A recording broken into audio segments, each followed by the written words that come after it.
Sometimes what we think is a great life, we try to get it all doctored up and we go, here. Presenting or putting something in, knowing inside we got some craziness. We got some stuff happening going on in our life. And you go, I'm not talking about your whole life's craziness. I'm just saying all of us are susceptible just to a little bit of craziness. Come on, look at the person next to you. Pick on them. Tell them you're a little crazy. Listen, if they got crazy eyes, you know what I'm talking about. Some of you had a relative at Thanksgiving. They came in with the crazy eyes. You were like, do not bring that craziness in here. But there they were. They sat and ate your turkey with crazy eyes. And what happens? We begin to accept that in our life, and we just think it's normal until we bump into somebody that goes, why are you living that way? Why are you accepting that? You think it's okay for your husband to speak to you that way? You think it's okay to speak to your husband that way? Do you think it's okay to be 45 and still struggling with debt or to pay your bills, living week to week? God has a better order. He has a plan for our life. And listen, this isn't judgment. This isn't, well, you should be or you should. No, this is we all have growing up to do, but we first have to recognize, what chaos am I accepting? What maneuvers and changes have I made in my life to try to get to Connecticut, but it just led to more chaos and craziness? Your next marriage can be just as crazy as your last one if you take the same you into the new situation. There was a time in our life where I was trying to run from some things and run from some situations, and the Lord just stopped me in my tracks, and he goes, Michael, the crazy denominator in this whole equation is you. And if you take it to every equation and every new scenario, guess what's there? Crazy. And then here's the deal. When we begin to recognize it, or when we don't just face the things that are really who we really are, this is what we do. We will invite other people into our crazy. And this is what happens. We begin to use the people that we're supposed to love and value. Here's Mary, and let's take it a little lighthearted because that's getting really heavy. We're only 10 minutes in. So, yes, I said 10 minutes. Add some time up there. So, I'm just kidding. But watch this. Elizabeth, she starts using her friend, the chef, and uses his recipes and uses his know-how, and instead of being friends, she uses what he could add to her situation, to add to her craziness. And then she actually gets engaged to John, who really loves her and wants a relationship with her, but she gets married to him. She marries him for his house. Uses the relationship to see what she could benefit out of it, just so she could save her job and save face and not let who she really is come out. And can I just tell you, that's confusing. That's crazy. And what the Bible says is that Satan is the author of confusion. But I just want to remind you, God is the creator of you. He brings order to everything. And John 1 is really, it's several thousand years later, but it is a repeat of Genesis chapter 1. In the beginning was God created the heavens and the earth, and there was chaos, there was disorder. And so here's what I love about this. The same thing that can be can be said about, there's more than what you just see, or what you see is not always what you get. It was the same about Jesus too. What they saw was just a baby, but he was more than just a baby. He was Mary's child, but he was the Son of God. He was a small package, but there was, I'm testament that great things come in small packages. But there was so much more to Jesus, so much that people missed. It said that he came for his own people, but they didn't even recognize him. How did they miss the very Son of God? Because what you see is not always what's really there. There was so much more happening. There was so much more order. And here's what I love about Christmas is Emmanuel, God with us. See, one of the reasons chaos happens and then we invite that chaos, we invite that disorder into our life and that way of life, it's really not the best way of life. One of the reasons we do that is because our relationship with God, yes, it doesn't mean you don't have a relationship with God, But our relationship with God is more about me bringing who I am to God instead of accepting who he is to me. See, when I bring myself to God, that's religion. As long as you do the right things, you're making your way to God. Some of us believe that we're saved by grace, but we think we live by works. That somehow you add value to God or you add weight to God by doing everything to get to him. But see, relationship is where God came to you. I don't know if you remember, but you couldn't get to him. There was so much craziness in you that there was no way you could ever get to him. He moved into your neighborhood. You didn't move into his. You didn't even know his zip code. You didn't know the region. We weren't that. Listen, I think we can get so saved sometimes, or so, and I use that loosely, but it's not really we got saved because it's not relationship, it's so religious that we think in some way if we do things more that we will get to God instead of recognizing he is right in your face. Emmanuel, God with us, not Michael, work hard and you'll get to God. Wow. All of a sudden, you have not just access to get to God, now you have God himself that just showed up at your house. Wow. Some of you, all you're thinking about is that little Debbie Christmas tree right now. So I'm going to take a little for E-Man. Will you help me? And let's see. Kenny, will you help me? It's kind of hard to say no when, like, what are you going to say? No. Okay, so watch this. Here, come up on the platform. I want to make sure they see it on Facebook Live. If you guys need to fan out a little bit, I'll try to. I just want you to see the gap. So his name is actual Emmanuel. How fitting is that? God with us, Emmanuel. Wow. And so here's Kenny. I'm sorry. Carrie, sorry. So, Carrie, it's not like Emmanuel, but it's still special because Emmanuel loves you. And he made a place for you. We're about to see that right now. So watch this gap between Carrie and us, humanity, and Emmanuel. We think, well, Christmas came, Jesus came, Easter happened, he died on the cross, and so now I can look to God, and then we live our lives trying to get to him.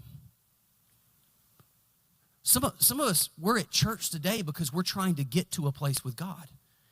It's Emmanuel, God with us. The gap was so far. Well, there was no chance. And here's what happens, even when we fall for the life of religion and we fall for the trying to put the lipstick on the pig, and I'm not calling you a pig, I'm just, it's a saying. If somebody left because I said pig, make sure you bring them back, okay? We don't want to. But because I'm trying to doctor up my life, I'm trying to make it better, and really I'm not so concerned with being healed or whole, I just want people to think I am. Come on, there's a difference. Well, I need healing. No, you want people to think you're healed. Well, I want to be free. Do you really want freedom or do you want to look free? I really want to be a believer. Do you really want to believe? Are you willing to pay the price of what it means to really believe? Or do you just want to look the part? There's a difference. Come on, that message is not just for our teenagers. It's for us. It's real life. And we got to come to grips with, all right, have I got Christmas in Connecticut? Or do I got Christmas in confusion? Christmas in craziness? I'm from Crazyville. Accepting some things that God is wanting to address. And so how did he address it? He addressed it not by just filling the gap or anything like that. Watch what he did. Emmanuel came all the way to where I was, to my craziness, to my mess, to my dysfunction. God's not afraid of your craziness. Heaven's not afraid of your disorder. That's why he came. When you're disordered, what are y'all talking about?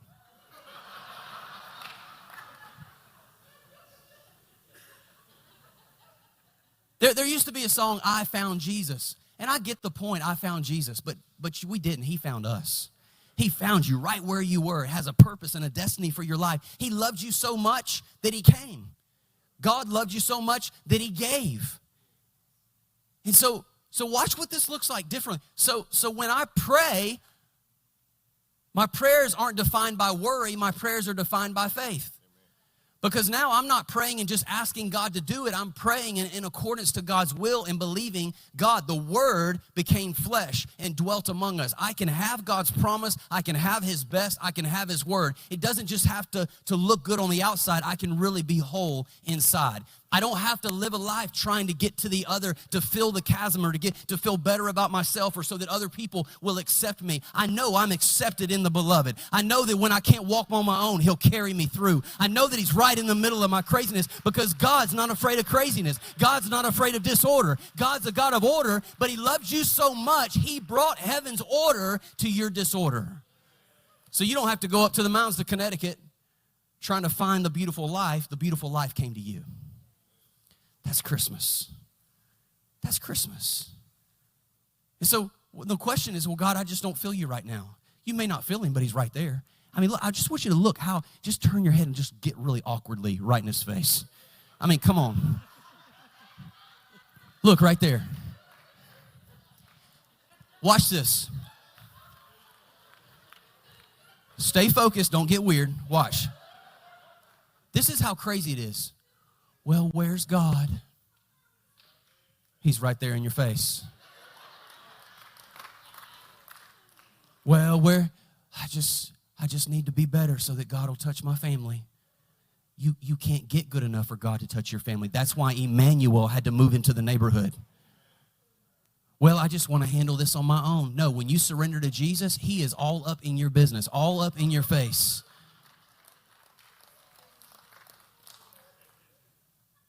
And sometimes it feels a little weird, but you should feel like somebody's staring at you. I got a lab that does that. When he's ready to eat, he'll stare through a wall right at you. He stares into your soul. How many of you have a pet that just stares? It's like, and I don't mean to bring God to the level of a lab, but I just kind of did. But for this point, He sees into you. He knows who you really are. And watch this, just like there was more to Jesus than what people really saw, there is more to you than what you see when you look in the mirror. There is more to you than there is more to you than what your boss sees. There's more to you than what your kids see. Don't settle for less. There's more. The best of you has not been recognized yet. There is things inside of you. You are God's favorite. You are sculpted. Well, I don't feel like that. But what? The Word came alive so that you could have the Word in your face. Now notice, this is more than just in your head. You are sweating. Is He making you that awkward? Yeah, it's hot up here. Hey, this just ties right in. You need somebody to sweat with. You need somebody that's there, somebody that doesn't run from your craziness. And here's what happens. They bring value to you, but they help you learn how to bring value to people in your life, to the right people. And then I love this. I just want to give them this image they'll never forget it once they do, but I want you to pick him up. So you just hop on his back right there. All right. There you go. There you go. All right, look. Emmanuel is strong enough to carry you. There's not one thing you're going through that His light will not blaze into your darkness. You don't have to carry yourself. You don't have to carry your kids. You don't have to carry the sickness. He did it for you. He's right in the middle. He's right in your face. He is God with us.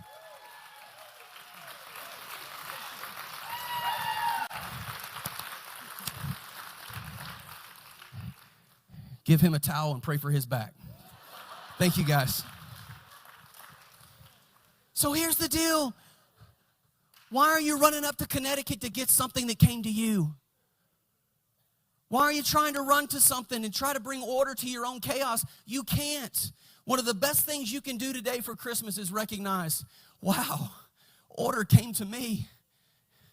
I didn't even know I needed it, but He showed up in my door and He showed up in my face. And no matter how far I turn or how fixed I think I am or how good I look, man, I recognize, man, I'm in a mess. And He came to my mess. He brought order to my dysfunction. He'll bring order to my marriage. He'll bring order to this next season. He'll bring order to my bank account. He'll bring order to my health. He'll bring order because we don't need the world's order. We don't need just a better version of ourselves. We don't need just a better marriage than the last one. We need God's touch on our life. Our world needs to see His majesty and His splendor, and He chose you to be a reflection of His glory, of His handiwork and what He can do. Well, I'm not this, and I'm not that, and I can't do this, and I can't do that. That is religion, and it's time we shut the devil of religion's face. And we say, no longer do you have authority in my life. Waking up thinking you're not good enough. Answer your adversary. You're right, you're not, but He is able, and He is good enough, and He is Emmanuel. He is not just down the street. Jesus doesn't live at the church. You didn't get better because you walked in a church. You get better because He moved inside you.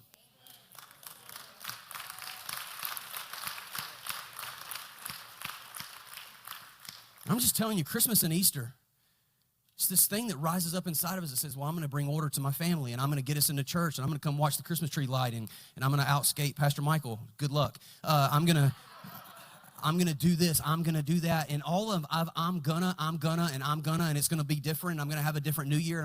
All those things, nothing wrong with wanting to be better, but be better because Jesus is in you, not because you're trying to get something He's already died to give you. He came to you, and so how do we address this confusion and address this gap? I'm glad you asked, because Psalms 8, David has this beautiful revelation, and watch the order that David focuses his life. He says, look at the splendor of the skies. Wow, look at the creative genius glowing in the heavens. When I gaze at your moon and your stars mounted like jewels in their settings, I know you are a fascinating artist who fashioned all of it. But then I looked to see such wonders and workmanship above. I have to ask this question. So watch what happened. David shows us the order. He looked at heaven, then he looked at humanity. A lot of the chaos in our life is because we look at humanity and we take our humanity to God. Christmas means heaven came to humanity. Humanity didn't go to earth.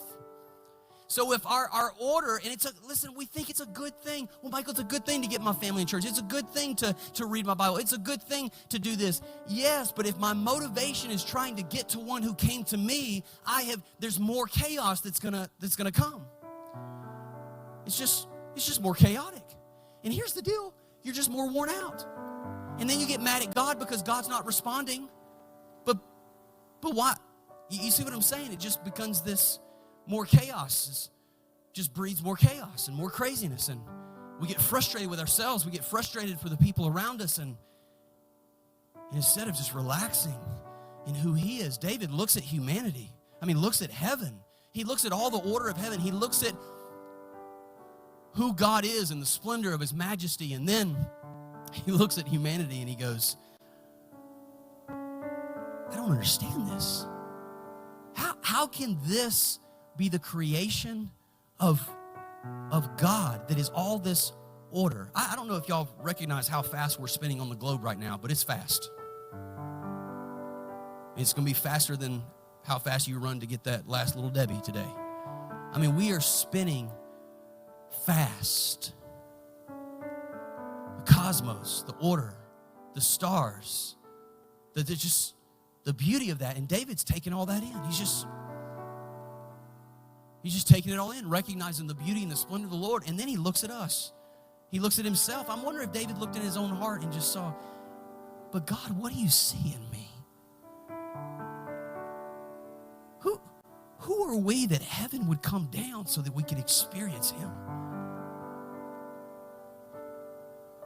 And here's the deal. The whole humanity was broke in this regimen or this broken kind of system of life where they were trying to do things and living works to try to get to God. And God goes, that ain't working.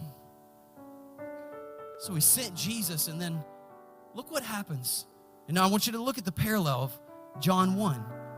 There were those who didn't see Him and recognize Him, but then there were those who do. What happens for those that do? What's the promise for those who do recognize Him? He gave the right to become children of God. He gave the right to be sons and daughters. not attaining, but sons and daughters. Now, look at what David says. Yet what you honor, you have given to men. Created only a little lower than Elohim, Creator God. Crowned like kings and queens with glory and magnificence. You have delegated to them mastery over all that you've made. Watch this. God gives us mastery over all the order. So how can disorder be a master over order? He can. So if the enemy can keep you in chaos instead of Christmas in Connecticut, then what happens to your authority and your rule and reign? You're supposed to be a king and queen. He created you for so much more. This life is far than mundane. It is far than automatic. It is far than just normal. It is far from just going through the motions. This is an extravagant life because you have an extravagant God living on the inside of you. Your marriage can be extravagant. Your kids can be extravagant. Your bank account can be extravagant. Even months after Christmas. Your life, it can be extravagant because the extravagant one came and saved you. It says you've delegated them mastery over all that you've made, making everything subservient to their authority, placing earth itself under the feet of your image bearers. All created order and every living thing of the earth, the sky, the sea, the wildest beast, and all the sea creatures. Give me your wildest beast noise right now. That's terrible. Everything is in submission to Adam's sons. Wow. What did this just say about you? You're God's. And he's a God of order. And you're a son and a daughter and an image bearer. And so what happens? Why do we not have authority in areas of our lives? Maybe our relationships, maybe habits, maybe with our kids, maybe with the single life, maybe in an area of purity. Why are there areas that we feel like we're under them instead of being over them? Why in this world sometimes do Christians take the seat of almost we're subservient to the world and to the culture? Instead of creating culture, we feel like it's easier just to blend in. Why is that? Why is there a lack of authority? It's because we haven't chosen to step into our place as image bearers. The ones who get God's authority are image bearers because he releases authority to those who will live a life in order and then serve a world. So, listen, you are the order that's in a world of disorder. You're part of what brings order to life. Just because you're at your business can be blessed. Because you're order, you're an image bearer of God. Now, do you have a right that nobody else does? No. Remember John 1. Those didn't recognize him, but all those who did, he gave the right. He gave the authority. You feel like you've been taken advantage of confusion and chaos? You don't have to. You've been made a son and a daughter of the King. Don't hold your head down. It's hard to hold a crown that way. Lift your head up. The next season's better than the last. And you don't have to carry the chaos from that season into the next because he's so good. And the next thing that Christmas in Connecticut teaches us is that when you're just yourself and you're who God created you to be, it's so much easier. Life is a lot easier when you live the part and don't play the part. As long as Elizabeth played the part, and as long as she had everybody else in her life playing the part, she thought she had it all together. But really, it was just more chaos, wasn't it? Now watch this. Sometimes we want God just to play his part. And we treat him just like Mary's child instead of the Son of God. Because if he'll just play his part in the Christmas story and just play his part in my life, and Jesus, you go right over here and you say this when I need you to say this, and you do this when you need to say this, then watch this. All of a sudden, you're his God. He's not yours. And as long as he's a God to fit into your life, there's no freedom. There's just more chaos. He is the Son of the living God. He is the creator of the universe, Elohim.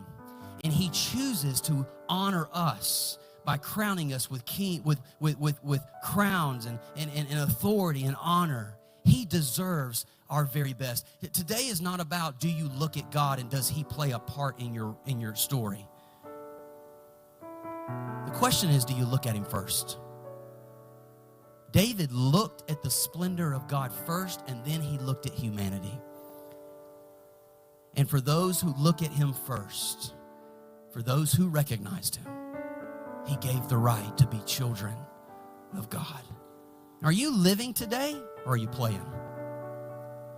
I know maybe we lose our childlikeness and innocence, but can I just tell you, a lot of times we're playing. We're playing around in our marriage. We're playing around with our kids. We're playing around with life. We're playing around with this job and waiting to play at the next. And Jesus came so we didn't have to play, that we could really live. He came that we could really live who he created us to be. We could live a full life. You go, how do I know if I'm playing? How do I know if I'm living? Here's a couple of things. It gets hard to play the part when you have two sets of friends. When you have two sets of friends in your life, or more than one set of friends, it reveals that you have more than one set of values. Because as long as you value this in front of these friends, then that's one group, but mix the friends together, And I'm just telling you, there are some friends that we call our church friends and some friends that act like the old season in our life. For some reason, we feel like we have to keep around. I want you to think about this. What would you tell your kids if they were trying to make a change in their life? To move away from craziness or to move away from, would you tell them, hey, change what's on the inside and just do whatever you want on the outside? Are they playing or are they living? It's one of the best things you can always ask somebody when somebody sits down. They go, Pastor, I'm dealing with this. And I'd say, well, what would you tell yourself? And it's amazing the wisdom that comes out when you're not the one that's having to receive it, you know? It's just, I want to challenge you today. Jesus came so that you could address who we really are, but it doesn't just come from taking who we are to him. It's recognizing that he is right in the middle of where we're at. And then he invites us into really living. What happens when I don't have two sets of friends? Then what you see is really what you get. When I hang out at church, I'm the same person. I don't use different words here than I use somewhere else. We talk about little Debbie's at home, and I talk about little Debbie's at church. I don't treat my spouse different on her birthday than I do every other. Well, I mean, yes, you do get cheesecake, but you see what I'm saying? That's a tough life. You're two different people. Well, I'm this over here, and here's what happens. What happens when you say the wrong thing in front of the wrong person? You ever had a conversation and you were on speakerphone or something was said? That's the kind of stuff we see in Hallmark movies. But you know, anybody Christmas Hallmark movie fans? Come on, Jesus is in the house. People are, okay, good. I feel so bad about the business guys. Christmas is such a depressing time for the guy who works in the city. And then it's a great time for the people who work, the men who wear flannels and live in the country. Kind of have plaid happening right here today. But what was I saying that was serious? What happens when you say the wrong thing, when your lives get mixed up? When you were saying something to your spouse and your kids had their door cracked and they heard you. It's a different dad. It's a different mom. What happens when you're around your work friends and you're hanging out with them, but then you go home and all of a sudden you forgot to switch hats? And there's an incongruency in your life. What happens when we're one way in church and then we walk out and the waitress didn't quite bring our food as fast as we wanted it, and we devalued because we began to use that person to fill our lives with something with food? We devalued ourselves. We took off our crown of authority. You see what I'm saying here? We took off our place, and now we have no authority in our life. And then we get in a fight on the way home with our wife because we said something we shouldn't have at the table, and then all of a sudden, you're at the stoplight, and the window's cracked, and the pastor's sitting next to you at the stop sign. And you cut him off, and you tell him he's number one, and, you know. But you see what I'm saying? It's like this train wreck. And that can stop. We can really have a Christmas of order and a life of order. It is so much easier just embracing your child of God's self, your true self, and who He says you are. And then guess what happens? Instead of devaluing people in your life because you're different around them, you get to be your true child of God's self, and you add value and you honor the King. All of a sudden, there's a congruency. You can lay your head down at night and you don't have to wrestle through, was I who I was supposed to be in front of the right people? You are who you are. And now listen, this is not permission to just go, well, who likes me? It likes me. And who doesn't? And I don't have to worry about what other people think. It's not a dismissive attitude or an arrogance. It's an authority. It's recognizing that while I'm not perfect, I am who I am. And who God's created me to be. And I have an opportunity to be that. And I don't have to chase down something else. I don't have to relocate or maneuver or make changes in my life to try to bring order to something. Order came to me, and now I can just live out this life with the Lord. I can really live. I don't have to play games. Man, marriage is a gift. Kids are a gift. Your work is a gift. Your life is a gift. Christmas is a gift. Let's not play. Let's live. You bow your heads and close your eyes. If you're here today, you say, Michael, Mary, my life, I've been playing. I don't have a relationship with Jesus. If I were to die right now, I feel like I'm separated from God. I don't know if I'd go to heaven or not. And today, I recognize that Jesus has come to me. And today, I want to receive Him. He's right in my face. And today, I'm ready to receive His free gift of salvation. I want to put my faith and my confidence and my trust in Him. If you're a Christian in the room, I just want you to begin praying right now. I believe the Lord wants to do something very special. Maybe you've been running. Maybe you've said a prayer before, but right now you say, Michael, I'm in stride right now running from God. And today I'm stopping. I'm not going to run from Him. I'm running to Him. I believe in Him and I trust Him with my life. And today I surrender that to Him.